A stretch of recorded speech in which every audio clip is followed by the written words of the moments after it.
만 65세가 되셨는데 기초연금을 신청 안 하셨다면 매달 받으실 수 있는 35만 원 가까운 돈을 놓치고 계실 수 있습니다.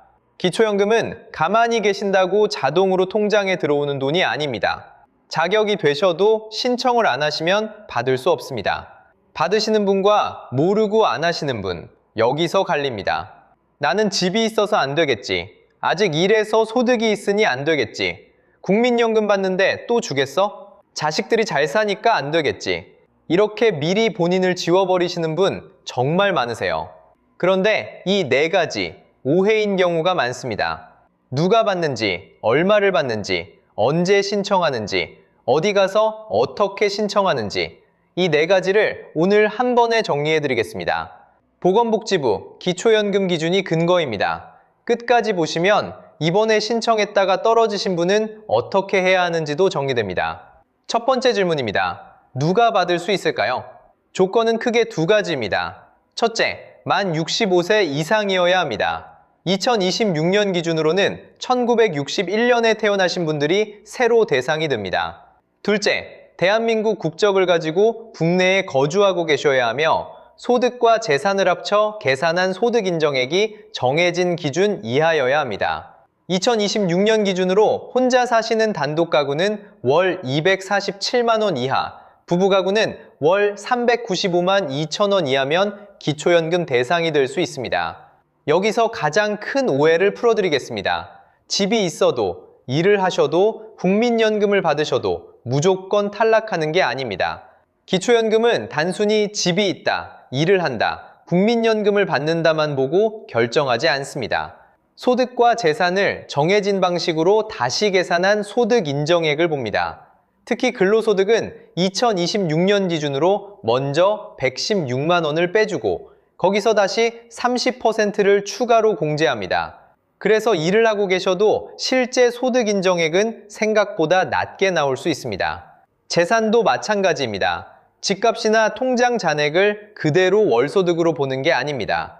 사는 지역에 따라 기본재산액을 봉제하고 금융재산도 일정 금액을 공제한 뒤 환산합니다. 다만 고가주택에 자녀 명의로 거주하는 경우, 고급 자동차나 회원권이 있는 경우, 공무원연금이나 군인연금 같은 직영연금을 받는 경우에는 결과가 달라질 수 있습니다. 그러니까 미리 안 될 거라고 포기하지 마세요. 여기서 갈립니다. 신청해서 확인해 본 분은 받을 수 있고 지레짐작으로 포기한 분은 못 받을 수 있습니다. 본인이 대상이 되는지 확인하셨다면 다음 질문이 더 중요합니다. 그래서 얼마를 받을 수 있을까요? 두 번째 질문입니다. 정확히 얼마를 받을까요? 2026년 기준으로 혼자 사시는 분은 매달 최대 34만 9,700원을 받을 수 있습니다. 거의 35만 원입니다. 1년이면 약 420만 원에 가까운 금액입니다. 적은 돈이 아니죠. 그런데 여기서 두 가지는 꼭 알고 계셔야 합니다. 첫째, 부부가 두 분 다 받으시면 각각 20%씩 감액됩니다. 그래서 2026년 기준으로 부부가 모두 최대액을 받는 경우 한 분당 27만 9,760원, 두 분 합쳐 매달 55만 9,520원을 받을 수 있습니다. 둘째, 국민연금을 많이 받고 계신 분은 기초연금이 일부 줄어들 수 있습니다. 2026년 기준으로 국민연금 월 급여액이 52만 4,550원을 넘으면 국민연금 연계 감액이 적용될 수 있습니다. 하지만 중요한 건 국민연금을 받는다고 기초연금을 무조건 못 받는 게 아니라는 겁니다. 국민연금과 기초연금은 조건이 맞으면 같이 받을 수 있습니다. 여기서 놓치시면 안 됩니다. 국민연금 받는다고 기초연금까지 포기하지 마세요. 두 제도는 같이 받을 수 있고 다만 금액이 일부 조정될 수 있을 뿐입니다. 다시 한번 말씀드리면 2026년 기준 혼자면 월 최대 34만 9,700원, 부부가 모두 받으면 두 분 합쳐 최대 55만 9,520원입니다. 다만 소득 인정액이 선정 기준에 가까이에 있거나 국민연금이 많은 경우에는 실제 금액이 줄어들 수 있습니다. 그럼 이걸 언제 신청해야 할까요? 세 번째 질문입니다. 기초연금은 언제 신청해야 할까요? 가장 중요한 건 이겁니다.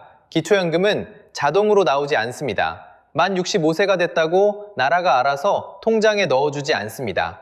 반드시 신청하셔야 합니다. 신청은 미리 할 수 있습니다. 만 65세 생일이 속한 달에 한 달 전부터 신청이 가능합니다. 예를 들어 5월이 생신이면 4월부터 신청할 수 있습니다. 미루지 마시고 생신 전달에 바로 신청하시는 게 좋습니다. 왜냐하면 기초연금은 신청한 달부터 지급되는 것이 원칙이고 생일이 속한 달에 한 달 전에 신청하면 생일이 속한 달부터 받을 수 있기 때문입니다. 늦게 신청하면 그만큼 받을 수 있는 시기가 늦어질 수 있습니다. 이 부분 꼭 기억해 두세요. 국민연금공단 1355로 전화하시면 내가 대상이 될 가능성이 있는지, 신청은 어디서 하면 되는지 상담받을 수 있습니다. 그리고 한 가지 더, 요즘 이런 제도를 노린 사기도 많습니다. 공무원이나 국민연금공단 직원이 기초연금 신청을 도와준다며 금품을 요구하거나 계좌 비밀번호, 인증번호 같은 불필요한 개인정보를 요구하지 않습니다. 그런 전화가 오면 바로 끊으시고 의심되면 가까운 경찰서나 112로 신고하세요.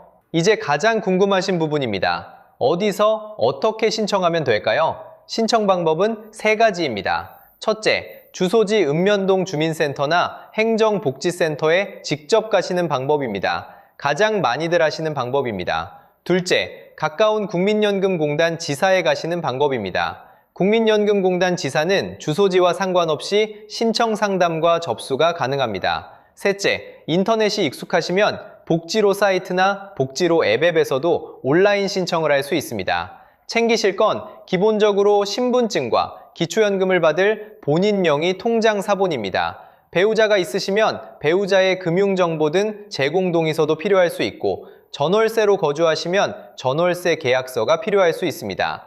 대리 신청도 가능하지만 대리인의 신분증과 위임장 등 추가 서류가 필요할 수 있습니다. 부부가 모두 기초연금을 받는 경우에는 2분이 동의하면 한 분의 계좌로 받을 수도 있습니다. 주민센터나 국민연금공단에 가셔서 이렇게 말씀하시면 됩니다. 기초연금 신청하러 왔습니다. 제가 대상이 되는지 소득 인정액도 같이 확인해 주세요.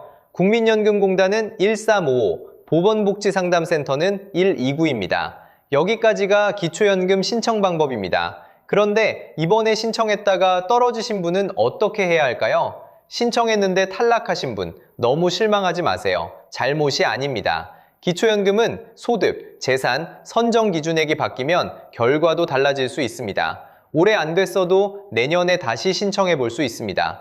특히 경계선에서 아슬아슬하게 떨어지신 분이라면 다음 해에 꼭 다시 확인해 보시는 게 좋습니다. 그리고 신청하실 때 수급 희망 이력 관리를 같이 신청해 두시면 좋습니다. 부적합 결정이 나더라도 이후 5년 동안 매년 소득과 재산을 다시 확인해서 받을 가능성이 생기면 신청 안내를 받을 수 있습니다. 결과가 부당하다고 생각되시면 통지서를 받은 날부터 90일 안에 이의 신청도 할 수 있습니다. 이의 신청은 읍면동 주민센터나 국민연금공단 지사에서 할 수 있습니다. 그리고 기초연금이 안 되더라도 주민센터에 가시면 본인 형편에 맞는 다른 복지제도를 안내받을 수 있습니다. 기초생활보장, 긴급복지, 노인 일자리 같은 제도도 함께 확인해 보세요. 본인 상황에 맞는 제도가 있는지는 보건복지상담센터 129에 문의하시면 정리할 수 있습니다. 여기까지 보신 분들은 이제 다릅니다. 누가 받는지, 얼마를 받는지, 언제 신청하는지, 어디 가서 어떻게 신청하는지까지 아셨습니다. 지금 당장 하실 일은 3가지입니다. 첫째, 내 생일이 속한 달에 한 달 전인지 확인하기. 둘째, 신분증과 본인명의 통장 사본 챙겨두기. 셋째, 국민연금공단 1355로 대상 여부와 신청 방법 미리 확인하기. 재산 있다고, 일한다고, 국민연금 받는다고 미리 포기하지 마세요. 신청은 무료이고 안 하면 받을 수 있는 돈도 못 받을 수 있습니다. 본인 경우가 조금 다른 분은 댓글로 남겨주세요. 다음 영상에서 더 자세히 다뤄드리겠습니다. 끝까지 보셨다면 정말 고생 많으셨습니다. 건강 잘 챙기시고 따뜻한 하루 보내세요. 기초연금 아직 신청 안 하신 분이 계시면 이 영상 꼭 알려주세요.